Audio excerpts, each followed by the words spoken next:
warm welcome to the world today. I'm Amarachi Ubani. Here's what's coming up within the half hour. United States President Donald Trump warns Iran to wave the white flag amid tense deadlock.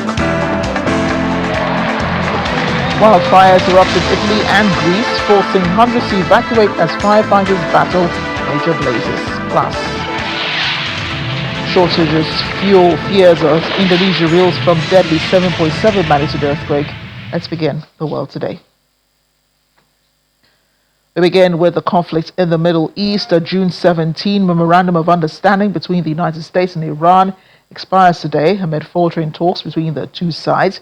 There are reports, though, that Tehran has used the 60-day window to prepare to widen the war as efforts to reach a lasting ceasefire remain stalled.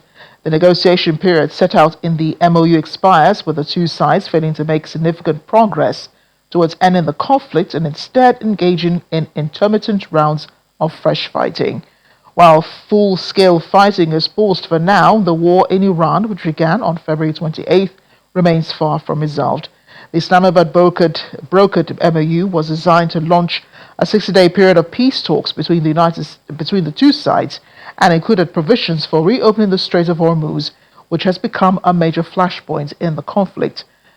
The Wall Street Journal, however, is reporting that Arab intelligence officials have pointed to a strategic shift among Iranian leadership to get their forces ready to widen the war. Mohammed Hassan Santagash, a Tehran-based defense analyst, told the newspaper there is also a widespread view in Iran that the main war has not yet begun, and that while Iran was pursuing diplomacy with the United States, the Islamic Revolutionary Guard Corps sent advisors to discuss plans with its proxies in Iraq, Yemen, and Lebanon to escalate the regional conflict. The report cited officials familiar with recent Arab intelligence findings. It also said that ahead of a Houthi escalation with the Saudis in July, the IRGC provided the Yemeni rebel group with target lists, including Saudi ports and energy sites, and advised them on defensive strategies.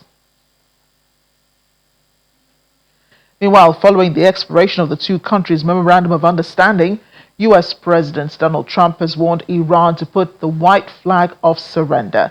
He was answering questions regarding impact of the war on the upcoming U.S. midterms. Trump said the midterm elections are not a factor in his thinking on the Iran war, renewing his call for Iran to never possess nuclear weapons in any way. Speaking in Tehran, Iran's Foreign Ministry spokesperson Ismail Bagay says gross U.S. violations have rendered the MOU deadline entirely moot, adding that Iran's forces are ready to respond if attacked. Senior Islamic Revolutionary Guard Corps Commander Brigadier General Yadollah Javani says Iran's defensive posture is poised to shift to an offensive one under a new maximum deterrence policy. The Iran-US MOU signed in June expires as talks to end the war remain deadlocked. Let's bring in author and security analyst Saul Satka. He is in Tel Aviv. Saul, great to see you as always. You're becoming a favorite of ours. Now, I get the feeling the report by the Wall Street Journal is not a surprise to you. You've always implied Iran has not been showing its real hand in the war. But another main war ahead, or a widening of the war, do you think U.S. intelligence sources have picked up on that as well? Well, yes, I do think that this would be correct. The Iranians, if they do think that the war is only just beginning, and that what we've seen in the past 5.5 months since their leaders were assassinated on the first day, on the 28th of February, it's hard to remember that was less than 6 months ago. So much has happened since, including about a month and a half of active military operations, and now another 4 months of various levels of quote-unquote ceasefires and MOUs and so on. All of this does appear to have been part of a plan by Trump to continue to attrit the Iranian regime on an economic level and to shape the battlefield for something bigger that was going to come in the future. Recall, the Americans have the ability to return to major military operations at any time. Their force posture in the region, if anything, is stronger than it was earlier in the year, and they can return and continue to whack Iran if that's what they want to do, and the Iranians have got very little they can do in return to the United States. All they can really do is shoot missiles at the Gulf neighbors. They can't really harm Israel in any significant way. They failed totally to do that. Over 3 rounds of fighting, they fired 1,500 missiles, including about £2.5 million of explosives at Israel, and only managed to damage a few buildings and kill about 50 civilians and not one single member of the armed forces. So, as a military threat to Israel, the Iranians are completely impotent. Their proxies also have been degraded very seriously. So while they may be indeed planning to build up again, it's very unclear, particularly after the battering they've taken to 25,000 military sites within their territory, if they have the ability to ramp up in any significant way, in any way that threatens the United States. And to whatever extent they are able to ramp up, the Americans and the Israelis are able to ramp up far more. So expect, if it does return to fighting, as many people suspect it will do, in the case where Trump decides that the oil price is low enough to allow him to take the risk, or simply after the midterm elections when he no longer has any real price to pay or any real restraints on him, then expect the Iranians to take a very heavy beating. But I know that the Iranian government, well, the IRGC is reported to have been reaching out to allies in the Middle East, Yemen, as well as with the Houthi rebels and other rebel groups in around the Middle East. So they're preparing quite, feverishly, I guess, for this widening of the war. But you already explained what this will mean for Israel, ready to back up the United States where possible. But for the U.S. forces, who've not been quite keen on airstrikes lately, there have been reports that the U.S. is quite low on its stockpile of weapons right now. As regards this war, do you think that they would be ready and be able to defend even allies in the Middle East, Lebanon, Jordan, and all of those countries that Iran has hit in the past? Should there be, a widening of this war? They probably are able to defend them as required. Certainly, the damage that can be done to the United States via attacking their proxy civilians is very, very minimal. It's not really something the Americans need to account for, or in real strategic terms, it makes no difference, although it would be very tragic. The rumors about the depletion of American military stockpiles, I would guess, are very, very much overstated, and they are perhaps misdirections, deliberate misdirections by people who want the IRGC to feel complacent, to feel like they are not building up to attack them again. The problem is that people that would leak that kind of information, if they really had that information, could face decades in jail. And then you have to ask yourself, well, who would risk spending decades in jail to leak that kind of thing?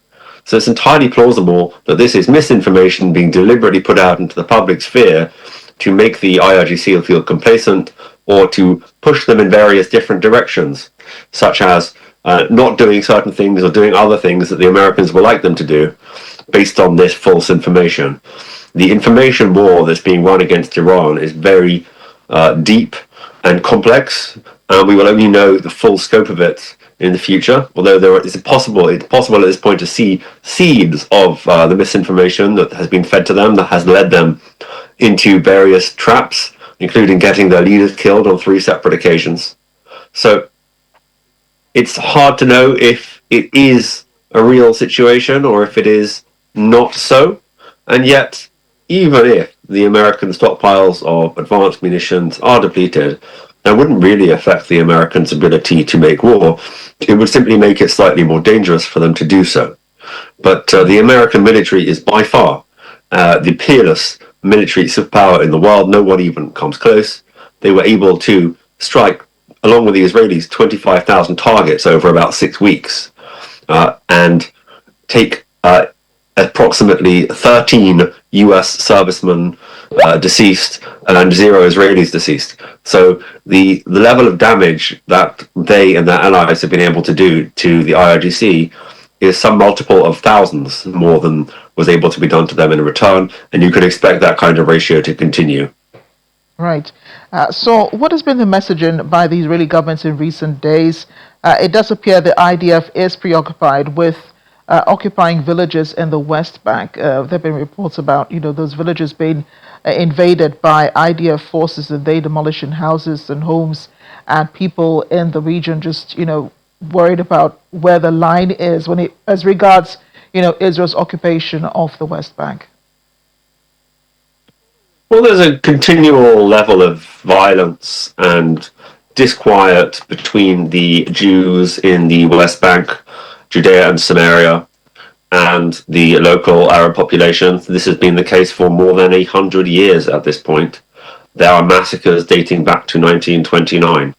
So none of this is new. There is a dispute over land. There are disputes over specific parcels of land. There is currently a dispute ongoing about what was once a British military base that was then abandoned and has been going back and forth between Jewish shepherds and Arab shepherds. And this is just the way of the world in the Middle East. There's nothing particularly special about what's happening on these hilltops. It's the same thing happening everywhere across the Middle East, from Syria to Lebanon to Saudi Arabia to Yemen. This is the way of the Middle East and has been for thousands of years, and I wouldn't anticipate it to change very much. Low-level violence of this kind is part of the culture, part of the scene here. And while it would certainly be better if it wasn't like this, and hopefully soon, one day, it will not be like this, this kind of thing is not particularly newsworthy. In truth, it's continuing everywhere. So thanks again. Appreciate your analysis on the issue, for speaking with us here on The World Today. My pleasure. Fears are growing among thousands of survivors on Indonesia's Flores Island days after a powerful 7.7 magnitude earthquake killed at least 53 people. Around 5,000 people have been displaced, with many sleeping outdoors as aftershocks continue to rattle the island. More than 1,000 homes have been damaged, with hospitals, schools, and other public facilities also hit. Authorities say relief operations are underway, but survivors say urgent supplies and medical assistance are still needed as the aftershocks continue.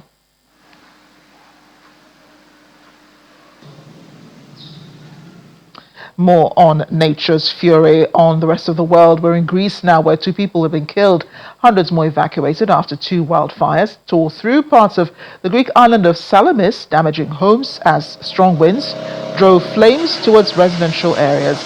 According to the Coast Guard, more than 570 people have been evacuated by Coast Guard patrol boats and other vessels, while around 260 firefighters have been deployed alongside aircraft and helicopters. The separate blazes broke out in Peristeria and near Salinia within 20 minutes of each other. Authorities say Peristeria fire spread towards nearby residential areas within 7 minutes as strong winds fueled its advance. The crisis forms part of a broader wildfire emergency across southern Europe.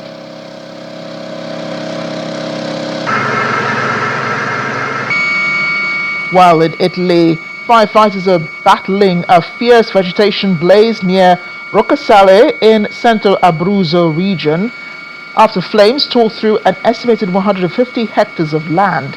Authorities report the blaze broke out on Sunday and has scorched around 150 hectares.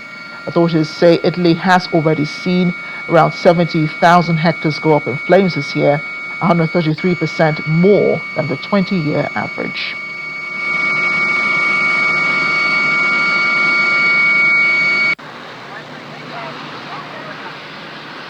We're in the United States, where firefighters have stopped the advance of a brush fire that scorched about 131 acres in San Diego's Sorrento Valley. After the blaze forced evacuations and road closures, the Sorrento fire broke out with fixed-wing aircraft and helicopters deployed to battle the blaze. The meantime, evacuation orders and warnings have been lifted after crews stopped fire's progress by 7:15 local time.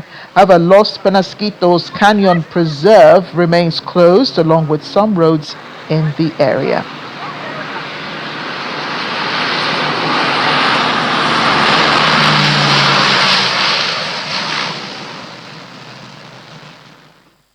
We should take a short break now on The World Today. Still ahead. You would want to see this. Here's Kashmir's rubber boy twisting his head 180 degrees, squeezing his entire body through a tennis racket. I said it, a tennis racket. Stay with us and feel more of his flexible skills.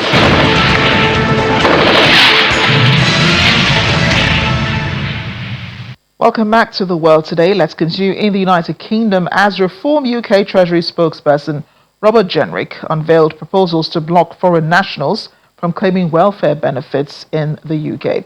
Speaking in London, Jenrick said Britain is broken and claimed only Reform UK can fix it by reopening the Brexit deal with the European Union.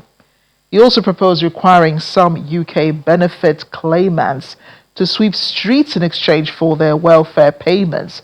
Reform UK says its plans would save more than £50 billion from the welfare bill, but the Labour markets or the Labour government has dismissed the proposals as fantasy economics. Stupid zero. To ensure fairness in this new system, there would need to be a new social contract, which conferred both rights and responsibilities. He said a cooperation between the state and the individual. The state would give security for service and contribution, but it would not stifle incentive, opportunity, and responsibility. We would receive benefit in return for contribution, rather than always free allowances from the state. And for those of us who couldn't work because of physical disability or conditions which meant we had no choice, they would always be protected. The state, the community, would step in so that they could live their lives to the fullest possible extent. It's these principles, ladies and gentlemen, which guide Reform's approach to welfare today. Those in need, pensioners, children, the vulnerable, our armed forces veterans, will always be protected under a Reform government. To conflict now between Ukraine and Russia. 6 people have been killed, 4 others injured after Ukrainian missile strikes hit Russia's Belgorod region overnight. Russian officials say a 14-year-old child was among the injured, while a separate drone strike in the Astrakhan region killed 1 person. The attacks come after what Moscow calls Ukraine's largest drone assault of the year, as both sides intensify long-range strikes more than 4 years into the war. While protesters have met with Spain's Migration Minister Elmer Saiz in Ceuta as the government announces 1,500 additional temporary reception places following mass crossings from Morocco at the end of July. Protesters accuse Saiz of being sent to cover the government's back as they criticize Madrid's response to the pressure on the city, claiming the government is not doing enough to help relocate children or provide welfare support. Protesters say the migration crisis is still unfolding in the Spanish North African city, with people sleeping on the beaches, people sleeping on the breakwaters, while people also sleeping on the hills doing their business anywhere. Some protesters are alleging Morocco deliberately allows the crossings and describes the crisis as a hybrid war. Meanwhile, thousands of migrants are reportedly still in Ceuta.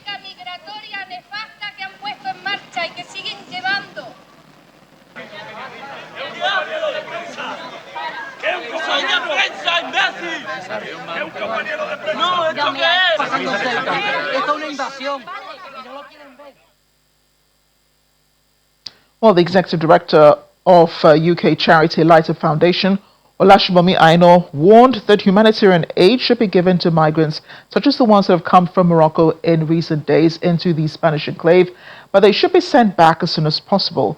She says this is one way to deter the influx from Africa and other countries, especially as the migrants make the dangerous journeys across the Mediterranean Sea. She highlighted that when migrants become comfortable, they would call on others still in Morocco, giving them hope they could be absorbed into Spanish society. We're reminded of her comments she made last week on Diplomatic Channel, as nearly 300 migrants were arrested while attempting to enter Ceuta on Saturday. I was in Spain last year. I was having meetings with different organizations on this matter. Those organizations happen to be the ones that's non-governmental organizations. They happen to be the ones that are helping the young people that manage to migrate to Spain. And they are trying to see how they can make them comfortable, provide housing, provide education, skills, and all of that, just to make these young people achieve the fullness of their potential. And my message to them finally played out during the Ceuta incident. I said, look, in 2022, I was here and I visited homes, and I was told in 2022 that there are about over 600 residents where our young Africans are being kept and taken care of. Over 600. Each of the residents that I visited add up to like maybe 18 or 20 in some cases of young people.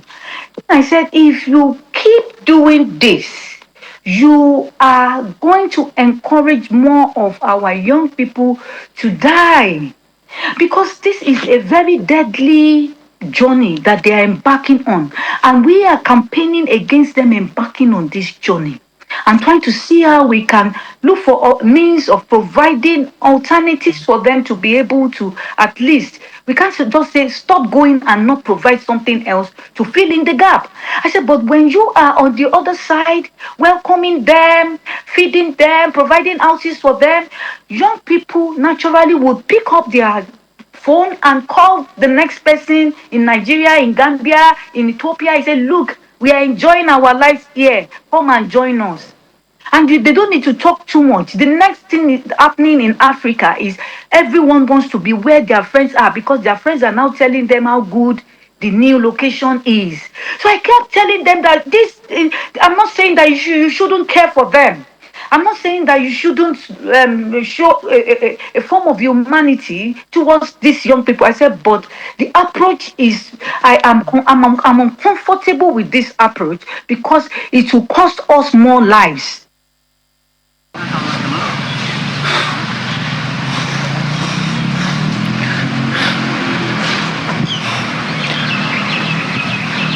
Okay. Well, I should have warned you. This is Kashmir's rubber boy, and you just saw him there turn his head 180 degrees. That's what he could do. One of his many skills, I guess. His 29-year-old contortionist is a dancer and a yoga instructor. His name is Sayan Haider. He's from North Kashmir. He stunned audiences with feats of extraordinary flexibility, from turning his head 180 degrees to squeezing his body through a tennis racket. Haider's remarkable racket stunt has earned him recognition from the International Book of Records, adding to several titles he says he's collected in India and abroad. Haider is hoping his unusual talent can take him beyond Kashmir and onto the international stage. With every twist, bend, and seemingly impossible move, the rubber boy is showing just how far determination can stretch, literally.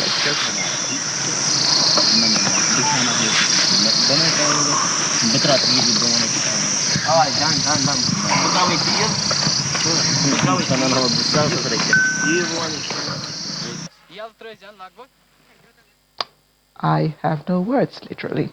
Thanks for watching The World Today. I'm Amarachi Ubani.